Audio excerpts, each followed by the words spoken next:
पिताजी भूल कैसे गए अपने भतीजे की करतूत को।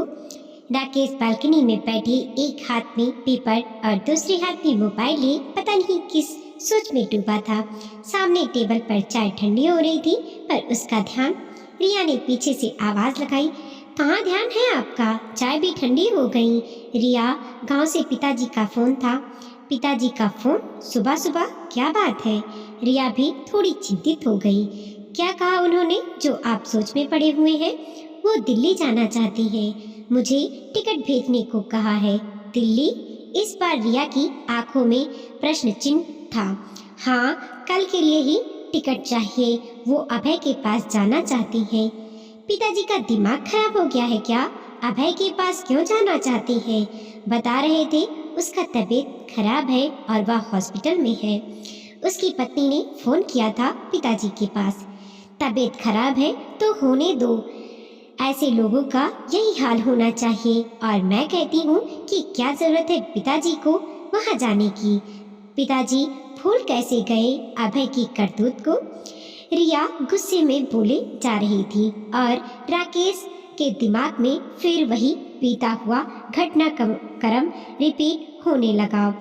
उसका परिवार एक आदर्श परिवार था, जिसका चर्चा चारों गांव तक होती थी। उस परिवार की आपसी समझ, असमंजस, भाईचारा और प्यार हर दूसरे परिवार के लिए उदाहरण था। उसके घर में कोई खटास उत्पन्न हुआ हो, ऐसा कभी किसी ने नहीं सुना। उस परिवार के लोग अपने आप को हर परिस्थिति में संयमित रखने की कोशिश करते थे। बड़ी से बड़ी समस्या का समाधान घर की चार दीवारी के अंदर ही हो जाया करती थी। पिताजी को गांव वाले बाबू साहेब संबोधित करते थे। उन्होंने बड़े ही जतन से समाज में अपने परिवार को प्रतिष्ठित करके रखा था। शायद यह संस्कार उन्हें अपने पूर्वजों से मिली थी। बाबू साहेब के परिवार में 3 बेटे और 2 बेटियां थीं। इसके अलावा छोटे भाई की पत्नी, एक भतीजा और एक भतीजी भी थे। छोटे भाई की अकाल मृत्यु हो जाने के बाद इन सब की जिम्मेदारी उन्होंने अपने कंधों पर ली थी। सभी बच्चे उनकी नजरों में एक समान थे। उन्होंने सबको पढ़ाया लिखाया। बेटी भतीजी में कोई फर्क नहीं किया। बेटी से पहले भतीजी का प्यार अच्छे घर खानदानी लड़के से किया। लोग बाग उनकी मिसाल देते नहीं थक रहे थे। बेटे को सरकारी स्कूल में पढ़ाया, पर छोटे भाई के बच्चों को निजी स्कूल में पढ़ाने के लिए भेजा। सभी पढ़ लिख कर अच्छे अच्छे पद पर नियुक्त हुए। दोनों बेटे और भतीजे की शादी बड़े ही धूमधाम से की। बाबू साहेब की एक बेटी ब्याह के लिए बच गई थी। सभी जिम्मेदारियों को निपटाते निपटाते जीवन संध्या की बेला आ गई। वो रिटायर हो गए थे। कुछ बीमारियों ने उनके शरीर को अपना आशियाना भी बना लिया था। बच्चों को पढ़ाने लिखाने और उनकी जरूरतों को पूरा करने के बाद उन्होंने अपने भविष्य के लिए कोई जमा पूंजी बचाया ही नहीं। अंत में उन्होंने यही विचार किया कि सब बच्चे सेटल हो चुके हैं, अब जो भी पुश्तैनी जमीन जायदाद है उसमें से कुछ बेकार पड़ी जमीन को हटाकर छोटी बेटी की शादी कर दें और जो भी जीवन बचा है निश्चिंत होकर आराम से बिताएं। उन्होंने त्योहार के मौके पर सबको बुलाया और अपनी मनसा बताई। सबके सब भाइयों ने हामी भरी, पर छोटे भतीजे अभय ने अपना ऐसा रूप दिखाया जिसकी कल्पना किसी ने की ही नहीं थी। जिस भतीजे को बाबू साहब सबसे अधिक मानते थे, सिद्धार्थवादी होने के बावजूद उन्होंने उसकी नौकरी के लिए रिश्वत दी थी। उस भतीजे ने उनके सामने ऐसा प्रस्ताव रखा कि सबके होश उड़ गए। उसने बड़े ही तल्ख लहजे में कहा, ताऊ जी, छोटी आपकी बेटी है, उसकी शादी कैसे होगी आप समझिए। मुझे इस घर में मेरे पिताजी का हिस्सा दे दीजिए ताकि मैं उसे बेचकर शहर में एक फ्लैट खरीद लूं। मुझे अब इस घर से कोई लेना देना नहीं है। बाबू साहब को इसका अंदाजा नहीं था। क्षोभ और गुस्से से उनकी आंखें भर आईं। सबने बहुत समझाने की कोशिश की, पर अभय कुछ भी सुनने को तैयार नहीं था।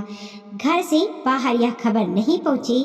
इसके लिए सभी ने बहुत मिन्नतें की, पर सब बेकार। घर की इज्जत बचाने के लिए बाबू साहब ने अपने तीनों बेटों के सामने झोली फैला दी। क्योंकि सभी की अपनी अपनी जिम्मेदारी थी, सो किसी के पास उतने पैसे नहीं थे जितना अभय का डिमांड था। उन्होंने अपने पेंशन से लोन लिया और माँ के सारे जेवर गिरवी रख कर जीवन भर की जमा पूंजी भतीजे के सामने लाकर रख दिया और हाथ जोड़कर बोले, बेटा यह पैसे ले जाओ, जो जी करे करो, पर घर के हिस्से की बात कभी मत करना। यह घर नहीं, हमारे पुरखों की आत्मा है, उनका धरोहर है और धरोहर कभी बेचे नहीं जाते, सजोए जाते हैं।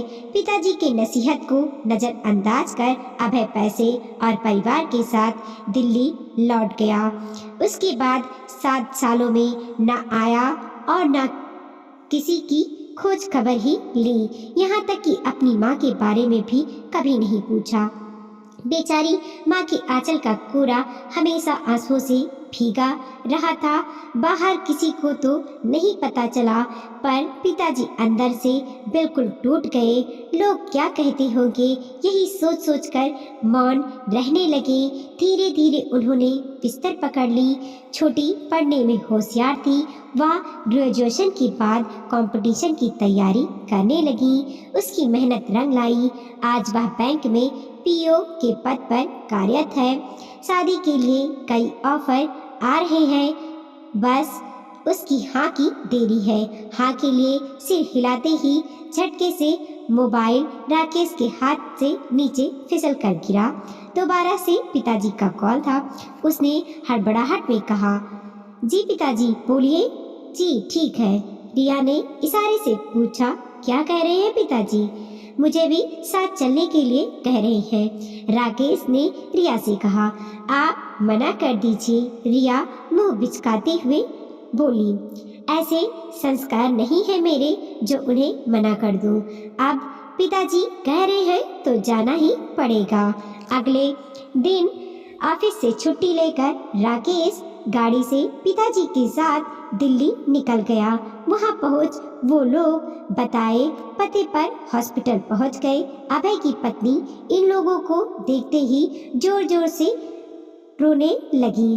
पिताजी उसके माथे पर हाथ रख ठंडास बताते हुए बोले, बहू तुम अकेली नहीं हो, पूरा परिवार तुम्हारे साथ है और मेरे जीते जी तुम्हारे आंखों में दुख के आंसुओं की कोई जगह नहीं है। मैं आ गया हूँ ना, सब ठीक हो जाएगा। डॉक्टर से मिलने पर पता चला कि अभय के दोनों किडनी खराब है और अगर एक का भी इंतजाम नहीं हुआ तो जिंदगी बचाना मुश्किल हो जाएगा। आज 4 दिन बाद अभय को होश आया था। उसने जैसे ही आंखें खोली, सामने वाले बेड पर पिताजी को देखा। वह कुछ समझ नहीं पाया। तभी बगल में खड़े डॉक्टर ने कहा, आप बहुत लकी हैं जो ऐसा परिवार आपको मिला है। इन्होंने अपनी एक किडनी आपको दी है अभय जी। बाय द वे ये कौन है आपकी? अभय आंखों में आंसू लाते हुए बोला, मेरे पिताजी हैं। और उसने अपने पिताजी से और परिवार से माफ़ी मांगी और फिर से पूरा परिवार खुशी से झूम उठे। वीडियो को लाइक कीजिए, कमेंट कीजिए और अपने दोस्तों के साथ जरूर शेयर कीजिए। चैनल पे नए हैं प्लीज़ सब्सक्राइब कीजिए और देखते रहिए मोटिवेशनल स्टोरी। मिलते हैं और एक नई कहानी के साथ।